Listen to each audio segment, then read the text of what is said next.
Súper sencillo. Acá de hecho vamos a recordar algunos aspectos de las lesiones óseas para poder entender bien los patrones. Nada más. Esto que ya lo habíamos visto, recuerden, las lesiones óseas, cuando las vemos por radiografías o tomografía, tienen varios patrones.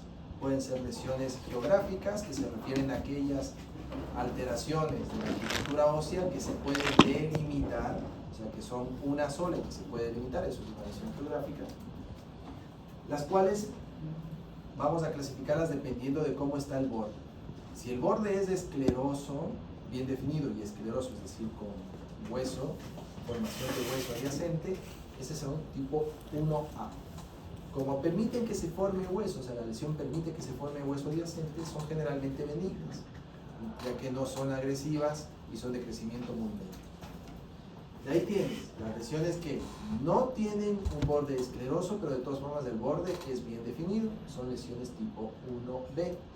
Las lesiones tipo 1B son un poquito más agresivas, más rápido el crecimiento, entonces acá tienes, digamos que la mitad benignas, la mitad malignas. ¿Okay? Ahí tienes las tipo 1C. En las tipo 1C el borde, si bien vos ves la lesión geográfica, no logras identificar bien dónde está el borde. Ese borde, esa zona de transición es amplia y eso implica que la masa está creciendo con mayor rapidez. Estas generalmente hablamos de lesiones malignas. ¿Okay? Y después tenemos los patrones que no son de lesión focal, que son el patrón apolillado, el cual tienes múltiples lesiones de menor tamaño distribuidas en una parte grande del cuerpo, o el patrón permeativo, que es el más difícil de identificar en radiografías y básicamente corresponde a una alteración de la arquitectura ósea, esa arquitectura de trabéculas normales que tienen, se altera, la cortical se altera, pero no puedes definir una lesión focal en ese sentido. ¿Cuál es la del mieloma múltiple? La principal forma de afectación es la tipo apolillado, pero vamos a ver que puede ser también una presentación tipo 1C o una presentación de patrón permeativo. Esto es solo para recordar. Esto es una lesión tipo 1A, de bordes esclerosos, bien definidos. Esto es una lesión tipo 1B, que no tiene borde escleroso, pero el borde es bien definido igual. ¿Okay? Este es un poquito más difícil de ver porque tiene expansión de la cortical, pero este sí se ve. ¿Okay? Y una lesión tipo 1C, creo que este de acá es el ejemplo clásico más importante, donde logras ver un límite, logras ver la lesión focal, pero no estableces bien el borde. Yo no sé si es aquí o abajo, por ejemplo, no sé si es aquí o acá, entonces es más difícil establecer. Esta es una lesión maligna, esta es una metástasis. Y acá, bueno, mucho más evidente, una lesión expansiva, ese es un condrosarcoma. Ok. Una lesión tipo 1B. Perfecto. Vamos al patrón apolillado, que es el que nos interesa hoy. El patrón apolillado, el problema que tiene es que, como ustedes pueden ver en el esquema, son múltiples lesiones generalmente de menor tamaño. Necesitamos, para poder ver esas lesiones, que esté destruido el 50% del hueso. O sea, de todo el rayo, o sea, de la dirección del rayo, por donde está pasando el rayo X, tiene que estar destruido el 50% del hueso para poder ver la lesión. Si la lesión es más pequeña que el 50% del espesor, no la vas a ver por rayos X, solamente se va a ver por tomografía. Y eso hace que las lesiones por rayos X a veces pasen desapercibidas, bastantes veces de hecho, incluso sabiendo que el paciente tiene diagnóstico de mieloma múltiple, porque si no está destruido más del 50% es difícil de ver.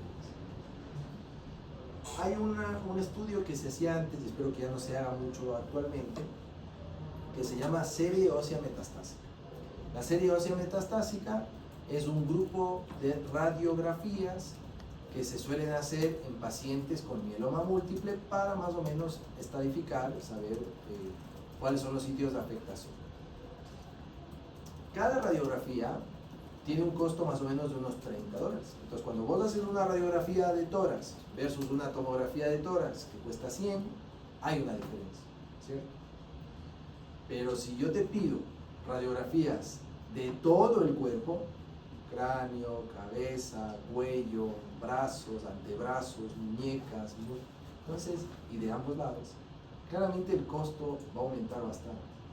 Y tal vez la tomografía te va a dar mucho más información que las radiografías. Entonces, solamente quiero que tengan eso en consideración, porque uno piensa que con radiografías le abarata el estudio y es así, pero si tomas muchas radiografías, ya no es tan así. A veces sale el estudio como $600 y la resonancia de cuerpo entero sale $600. ¿Ok? Muy bien. Entonces, bueno, eso para tener en consideración. El patrón apolillado en radiografías es súper difícil de ver, pero más o menos se ve como un patrón de múltiples lesiones radiolúcidas, poco definidas, que se logran un poco mejor ahí en esa zona. Pero nada tiene que ver con la tomografía, donde vos logras ver ese patrón como madera apolillada, donde ves múltiples lesiones focales en distintos sitios sin ningún problema. ¿Por qué? Porque la tomografía, estás viendo cortes tomográficos, múltiples cortes de una misma zona. Recuerden que en la radiografía, no importa cuántas hagas, en todas ellas vas a ver siempre un promedio de imágenes. Necesitas que el 50% esté alterado para poder ver la imagen en radiografías. Bueno, y por último el patrón permeativo, que es un poco más difícil de ver. Acá estamos viendo que hay una alteración de la cortical ahí y que parece que hay algo acá, pero no logro definirlo como una lesión focal. Eso es un patrón permeativo. Este es el patrón maligno por excelencia. Todas las lesiones permeativas son malignas. Muy bien, esto ya no. De los patrones de malignidad o de agresividad que uno puede ver en radiografías y tomografía, también estaba la reacción perióstica, ¿se acuerdan? ¿Por qué es importante mencionarlo acá? Porque el mieloma múltiple no da reacción perióstica. O sea, las células plasmáticas, cuando están reemplazando la médula ósea, se ven como reemplazo de la médula ósea y destruyen el hueso adyacente, pero no generan reacción perióstica. Entonces, por eso, si bien estas de acá son benignas y todo el resto malignas, generalmente en mieloma múltiple no vemos reacción perióstica.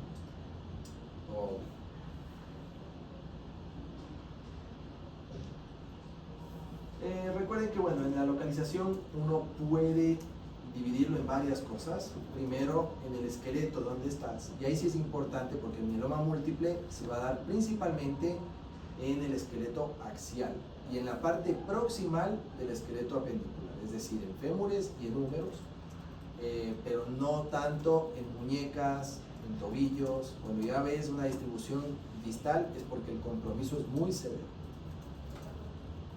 Con respecto a dónde se ubican en el hueso, la verdad es que acá no hay diferencias entre central, excéntrico, o si es que es en la fisis o metáfisis, epífisis. Todo el hueso puede estar comprometido.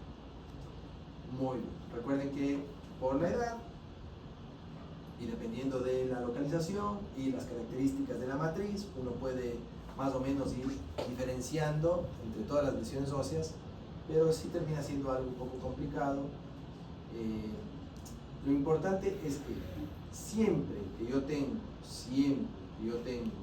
pacientes mayores de 40 años, tal vez un poquito más, mayores de 50 años, siempre tengo que pensar que cualquier lesión ósea puede tratarse de metástasis o mieloma. Cualquiera. Muy bien. Vamos entonces ahora sí a mieloma múltiple.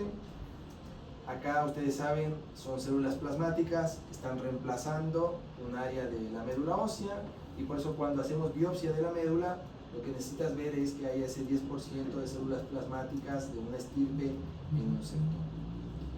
Clave es que es la neoplasia primaria del hueso más frecuente. Solamente, cuando hablamos de lesiones óseas, solamente le ganan las metástasis. Las metástasis son más frecuentes que el linfoma. Siempre tendríamos que pensar en, como les dije antes, en pacientes mayores de 40 a 50 años, con un promedio de edad de 65. Pero todas las ocasiones que haya lesión osteolítica en pacientes de esa edad, hay que pensar, o hay que por lo menos tener en cuenta que puede ser también mieloma. En el diagnóstico, bueno, no solamente está la biopsia, sino que también puedes hacer electroforesis con un tipo de IgG específica, o sea, monoclonal, que haya una proliferación monoclonal de ese tipo de IgG, o bueno, la proteína de Bence-Jones de 9, pero bueno, eso ya es otra cosa. También hay un montón de criterios para hacer el diagnóstico. Esto no me voy a meter, me voy a ir más que nada al tema de la imagen. Lo que ya habíamos dicho antes, localización sobre todo axial, y muy frecuente la que se menciona en textos o la que te hacen ver en radiografías es las lesiones del cráneo, que son múltiples lesiones radiolúcidas, bien delimitadas en ambas tablas del hueso, la externa y la interna, que se logran ver bastante bien, o patrón apolillado en cualquiera de las otras regiones.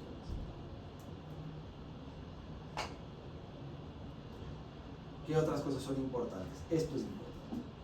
Dentro de los patrones, el 90% de los casos se trata de lesiones apolilladas de forma difusa, en el esqueleto axial, pero en varios huesos. Sin embargo, hasta un 10% de los casos, 10% de los casos, bastante, puede verse solamente como osteopenia. ¿Qué significa que se ve como osteopenia? Que con radiografías y con tomografía no la vas a ver. No vas a poder distinguir de otras patologías en las que hay, por ejemplo, osteoporosis. Muy raro, menos del 0.1%, 0.5% es el patrón osteoescleroso, muy raro. Y desde luego, bueno, también podemos tener la presentación como plasmocitoma, en la cual vas a tener solamente una lesión geográfica, y las otras dos que, bueno, son la mielopatía de significado incierto y el mieloma latente, que bueno, son más otros criterios, más que de imagen, tienen que ver con otros criterios. Okay. El mieloma entonces termina siendo en frecuencia más frecuente que todo el resto de tumores primarios del hueso y de las partes blandas. Fíjense que el osteosarcoma es casi un tercio, perdón, es mucho menos, es casi el 10% de la cantidad de mielomas que se detectan en ese año en Estados Unidos. Muy bien. Veamos entonces algunos ejemplos. Ya les dije, para verlo en radiografías es necesario más del 50% de compromiso del espesor del hueso. En tomografía es súper fácil, porque lo que llegan a ver son estas lesiones osteolíticas que erosionan la cortical. La erosión de la cortical aumenta la especificidad para decir que se trata de mieloma múltiple, pero el hecho de ver varias, un compromiso múltiple, sobre todo en huesos del esqueleto axial, es algo que tenemos que siempre tener en cuenta como mínimo.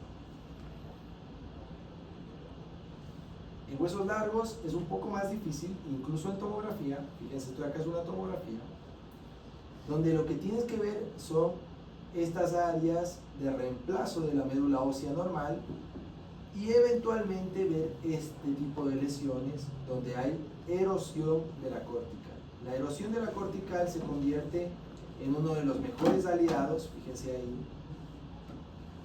para poder distinguir lesiones dentro de la médula ósea. ¿Ok? Acá sí logran ver cómo está disminuido el espesor de esa cortical. Eso es lo que uno ve cuando hay erosión endostal, cuando hay una lesión de posible reemplazo de la médula ósea. Más ejemplos muy pequeñitos, ¿sí? Acá, fíjense ahí, acá esto, acá esto, acá esto. Esas pequeñas imágenes terminan siendo mieloma. En el cráneo es mucho más fácil, es fácil de distinguirlo. Yo creo que si les ponen alguna vez alguna imagen de mieloma va a ser esta. ¿Okay? Así que sin miedo, mieloma múltiple. O si les ponen alguna otra imagen van a ser del esqueleto axial, sobre todo de resonancia o tomografía de columna, donde vas a ver el patrón apolillado clásico con múltiples lesiones en múltiples sectores. Desde luego la tomografía ve mucho mejor todas las lesiones en relación a la radiografía porque son cortes y no son promedios, con una especificidad de hasta el 90%. ¿Por qué no es el 100%? Porque como les dije, el 10% de la presentación de mieloma múltiple se da con un patrón de osteoporosis.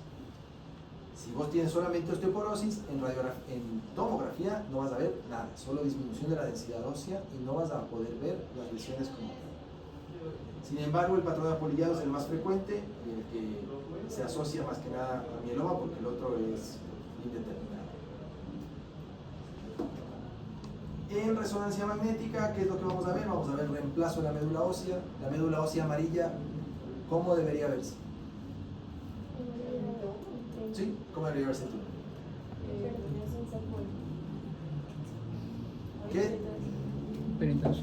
Hiperintenso. Debería verlo igual que debería verlo que la grasa. ¿Se acuerdan que entre 1 y entre 2 se ve hiperintenso? Entonces debería verlo igual, debería verlo hiperintenso entre 1 y entre 2. ¿Y qué es lo que pasa con esta médula ósea?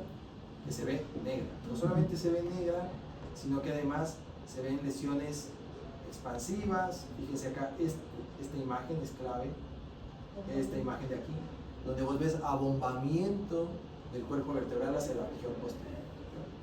En T1 entonces voy a tener que no veo la hiperintensidad clásica y se ve más bien todo hipointenso. Eso es infiltración difusa de la médula ósea, muy relacionado al mieloma. Otros ejemplos, este que es un patrón que se llama en sal y pimienta, porque tienes aisladas imágenes de patrón de médula ósea normal, que sería blanco, junto con otras imágenes de médula ósea alterada, reemplazada, infiltrada, como quieran decirlo, que se van a ver hipointensas.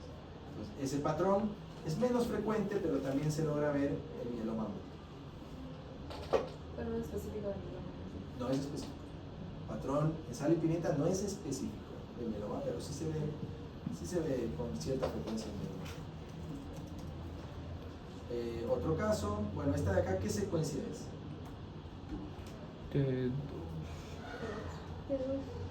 T2, perfecto, porque el líquido se ve blanco, ¿sí ven? El líquido se ve blanco. Y la vejiga también. ¿Pero cómo se ve la grasa? Por lo tanto es T2 con supresión grasa. En un T2 con supresión grasa, siguiendo el mismo principio que antes, ¿cómo debería ver la médula ósea? Hipo, porque está suprimiendo la grasa. ¿Y cómo se ve acá? Hiper. Hiper. Se ve todo hiper porque es justamente el reemplazo de la médula ósea lo que estás viendo.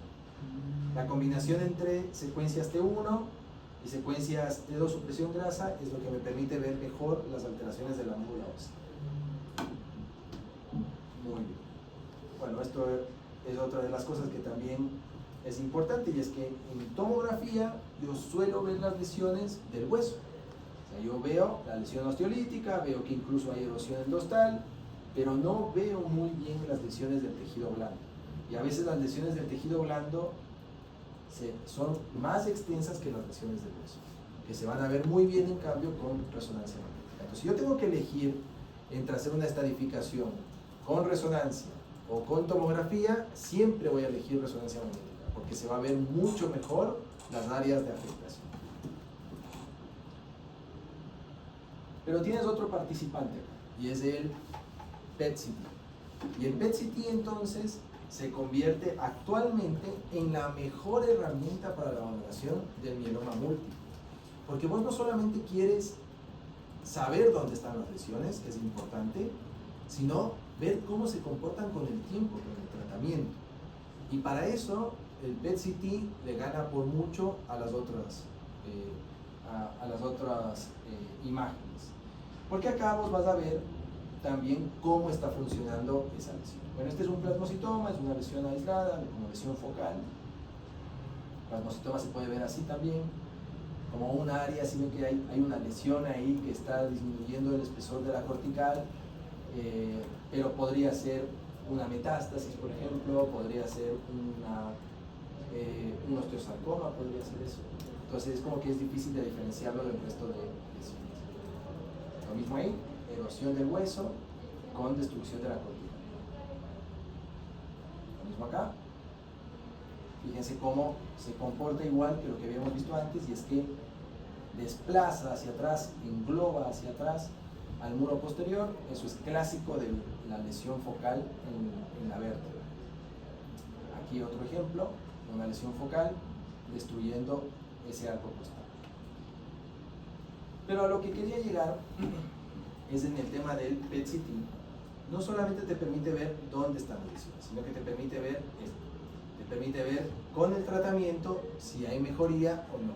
Y acá la mejoría no solamente lo ves en términos de morfología, no solamente lo ves en términos de ha disminuido la lesión focal, sino que lo ves en disminución del metabolismo. Eso es clave, porque cuando las lesiones son muy grandes, como esa del plasmocitoma que vimos antes, cuando las lesiones son muy grandes, el hueso que lo rodea no vuelve a lo normal, o siempre vas a ver la lesión, incluso si es que ya no hay células plasmáticas ahí adentro, va a quedar la lesión. Por eso es que ver solamente desde el punto de vista morfológico no es lo mismo que ver también desde el punto de vista funcional. Entonces acá vemos una diseminación muy importante, lesiones en hueso, en este mieloma de septiembre de 2024 de esta paciente, y vemos acá que ya quedan solamente algunas áreas de afectación y que en otro control hay nueva proliferación, digamos, hay sobre todo de nuevas lesiones. ¿Okay? Ese no es el ejemplo más clásico, puede pasar. Esto es a lo que quería llegar. Fíjense esta imagen que tenemos aquí, que en el tiempo ya en varios controles no ha tenido captación, pero la lesión persiste. Entonces cuando uno ve solamente eso por imágenes y no tienes los antecedentes, no tienes los estudios previos, puedes describir eso como una lesión focal, como una especie de plasmocitoma, pero en realidad acá ya no hay células plasmáticas de ahí adentro, es solamente lo que quedó de la lesión. Y para eso el PET-CT es muy importante en comparación a esto. Por último acá, lesiones múltiples en el hueso, muy diseminados. Cuando ya vemos la parte distal de manos o de pies comprometidas porque la afectación es muy severa. No sé cómo quedó este paciente después en los controles, pero bueno, solamente un ejemplo de diseminación muy importante. Ahora, ¿qué es lo más importante con este paciente? La diseminación está clara, o sea, veo que está jodido. Y en la tomografía, ¿qué veo? No se ve nada, exactamente. Entonces, a veces, la tomografía, así esté súper complicado el paciente, yo puedo no ver nada en la tomografía. Y eso es muy importante porque, como digo, hasta un 10% de los casos se puede dar con este patrón, donde le hacen los estudios al paciente porque viene con dolor de columna, le hacen la tomografía, no se ve absolutamente nada, y bueno, le dan analgésicos y esperemos un rato más. Ojo con este tipo de pacientes, que puede haber esta presentación con mucho metabolismo y lesiones focales que no son visibles en tomografía. Y con eso terminamos. No sé si tienen alguna pregunta. Jorge, una pregunta. Tal vez se podría repetir cómo se diferencia bien el plasmocitoma del mieloma múltiple. Bueno, el plasmocitoma en realidad es lo mismo que el mieloma, son células plasmáticas, pero que están agrupadas en una lesión focal. O sea, la lesión, como vos lo verías, es como una lesión tipo 1B o 1C. Ya. A diferencia del mieloma clásico, de presentación clásica, donde vos ves un patrón apolillado difuso. O este patrón que también se puede dar. Pero el plasmocitoma sería un diagnóstico diferencial, No, o es parte de... El plasmocitoma es el hermano menor del mieloma múltiple, Ya. donde vos tienes una sola lesión de células plasmáticas como compromiso de un área focal del hueso sin otras lesiones. Ese es el plasmocitoma. Es un tipo de presentación del mieloma múltiple. Ya. Pero al tener solo una lesión, tienes mejor pronóstico que al tener lesiones más extensas. Y el caso de la columna vertebral en la RX, o sea, ¿tengo que ver la clínica del paciente? O, por ejemplo, ¿cómo le diferenciaría yo de una lesión por hiperparatiroidismo? Es súper difícil. Tengo que tener antecedentes.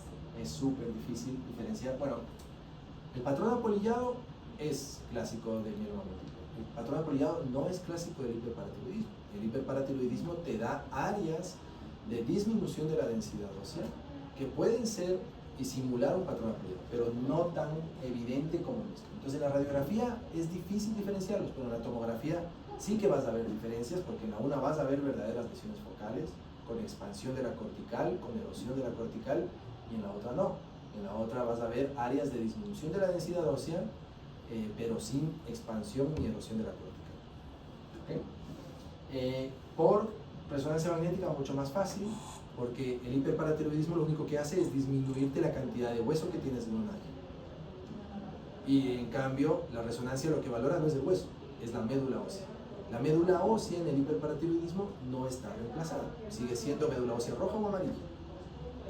En cambio, en el mieloma sí está reemplazada. Entonces, las lesiones focales en resonancia solo se van a ver en mieloma múltiple y no las vas a ver en el hiperparatiroidismo. Pero justo en la radiografía, esa es difícil. Fíjense aquí justo esta radiografía, si alguien me dice que eso es hiperpara, puede ser hiperpara.